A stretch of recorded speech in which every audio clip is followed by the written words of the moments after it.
nome do Pai, do Filho e do Espírito Santo. Amém. Vinde, Espírito Santo, enchei os corações dos vossos fiéis e acendei neles o fogo do vosso amor. Enviai o vosso Espírito e tudo será criado, e renovareis a face da terra. Com esta gravação, estamos iniciando uma nova série. Uma nova série baseada no meu livro Dons do Espírito Santo. São meditações que nos podem ajudar a viver a preparação para Pentecostes, em parte, ou a viver em qualquer momento do ano, quando as escutarmos, a melhorar, melhor dizendo, a devoção ao Divino Espírito Santo. Essa primeira meditação tem como título O Maior Dom de Deus.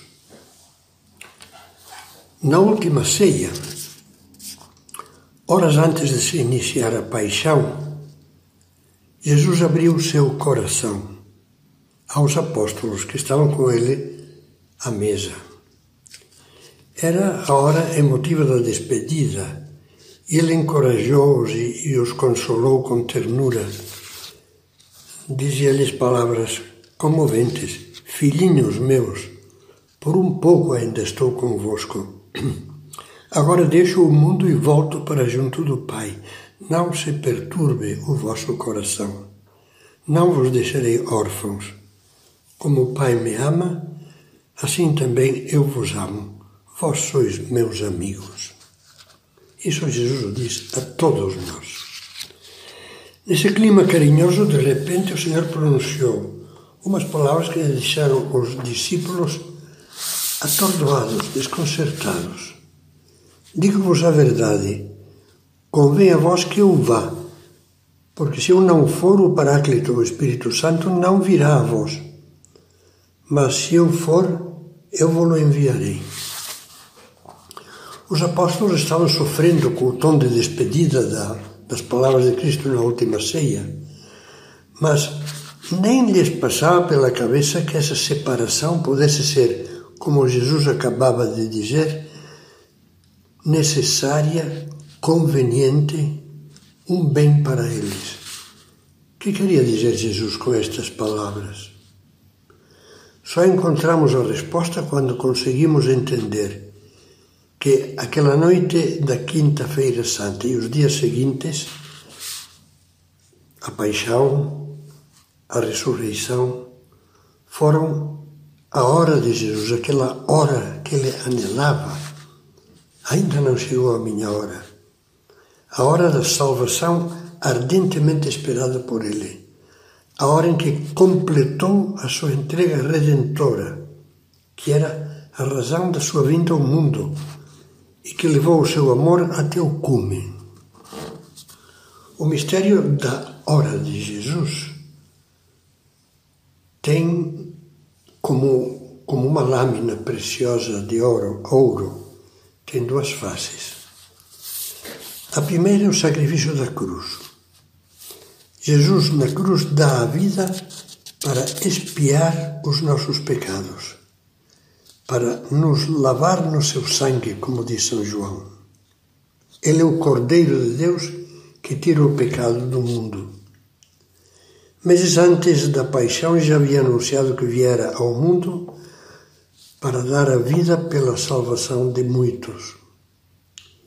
E São Paulo frisará de uma maneira concisa: veio a este mundo, para quê veio a este mundo? Veio a este mundo para salvar os pecadores. Na paixão de Jesus diz, de uma maneira muito bela, o Papa Bento XVI, toda a imundície do mundo entrou em contato com o imensamente puro, com a alma de Jesus Cristo, e desse modo com o próprio Filho de Deus. Nesse contato, a imundície do mundo é realmente absorvida, anulada, transformada por meio do sofrimento do amor infinito. Essa é a primeira face.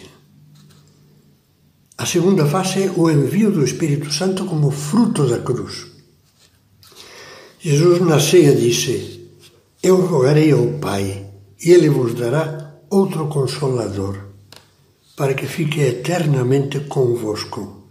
Grave bem essas palavras da promessa de Jesus. Outro Consolador, porque o primeiro foi Ele, para que fique eternamente convosco. O Espírito da verdade que o mundo não pode receber, porque não o vê nem o conhece. Mas vós o conhecereis, porque permanecerá convosco e estará em vós. Ele nos transformará em templos do Espírito Santo, templos de Deus, templos do amor de Deus. Isso é a alma cristã que está em graça.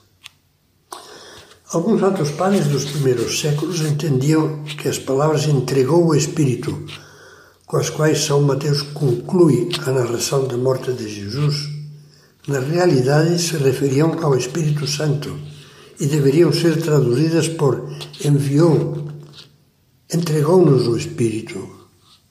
Quer dizer que uma vez consumado o sacrifício que nos resgata do pecado, Nosso Senhor envia à sua Igreja e às almas em particular o Espírito Santo. O amor divino em pessoa, o amor dentro do seio da Trindade, Ele o envia como fonte de vida nova, de vida sobrenatural. A vinda do Espírito Santo, que, como Jesus dizia, o Pai enviará em meu nome, é, sem dúvida, o maior fruto do sacrifício redentor. Lavados os nossos pecados na cruz, as almas redimidas, limpas, justificadas, têm as portas abertas para receberem o amor de Deus e viver dele, e com ele em uma santa intimidade. Algo que se alguma vez, esse bem infinito que se alguma vez nós perdemos, podemos recuperar com arrependimento sincero e uma boa confissão. São Paulo expressava o que dizíamos de modo vivo. O amor de Deus foi derramado em nossos corações pelo Espírito Santo que nos foi dado. Com este dom do Espírito Santo, que a liturgia chama o dom do Deus Altíssimo, vem como de uma fonte todos os outros benefícios e dons espirituais que nos divinizam, nos unem a Deus e nos permitem pensar, falar, sentir e agir como filhos de Deus, identificados com Cristo, e nos conduzem à vida eterna. Essas graças que nós recebemos, esses dons, são, em primeiro lugar, a graça santificante, a que eleva a nossa alma à união com Deus, habitual. Depois, as virtudes sobrenaturais infusas, essas capacidades de acreditar, esperar e amar com a força de Deus.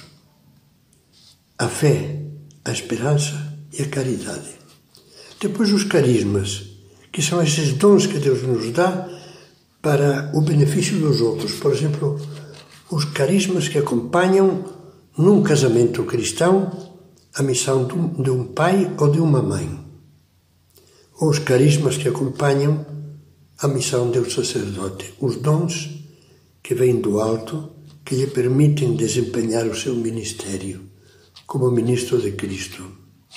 Portanto, primeiro a graça santificante, depois as virtudes sobrenaturais infusas, além disso os carismas, também, em quarto lugar, as graças sacramentais, aquelas graças que nós recebemos específicas em cada sacramento, e, finalmente, os dons do Espírito Santo,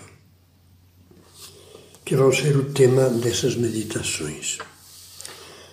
A fé da Igreja enumera 7 dons do Espírito Santo, baseadas em palavras do profeta Isaías, no capítulo 11 de seu livro, e de São Paulo, no capítulo 4 da Carta aos Gálatas. Sabedoria, entendimento, conselho, fortaleza, ciência, piedade e temor de Deus.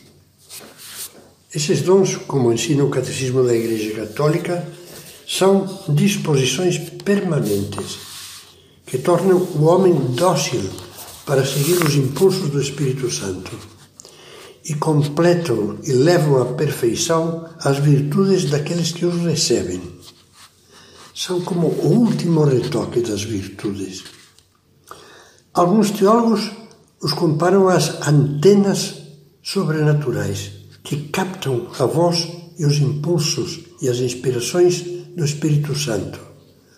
Ou então, tomando uma imagem da navegação, comparam esses dons às velas estendidas de um barco que acolhem o sopro do vento propício, o sopro do Espírito Santo, que faz navegar de uma maneira suave e eficaz rumo à santidade.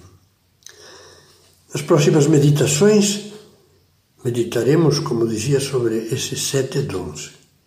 Invoquemos desde já a assistência do Espírito Santo com uma das mais antigas e belas orações que a liturgia conserva.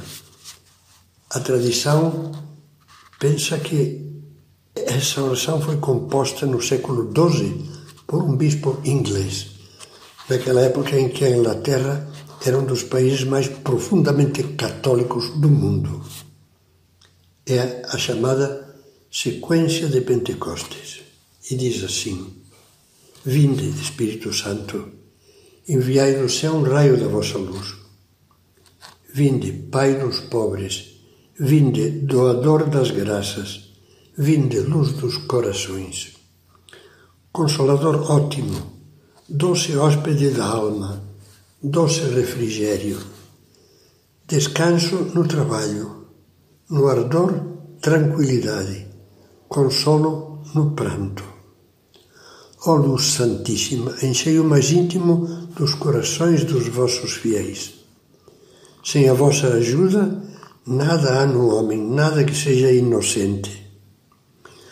Lava o que está sujo, rega o que é árido, cura o que está doente, dobra o que é rígido, aquece o que está frio, dirige o que está desviado.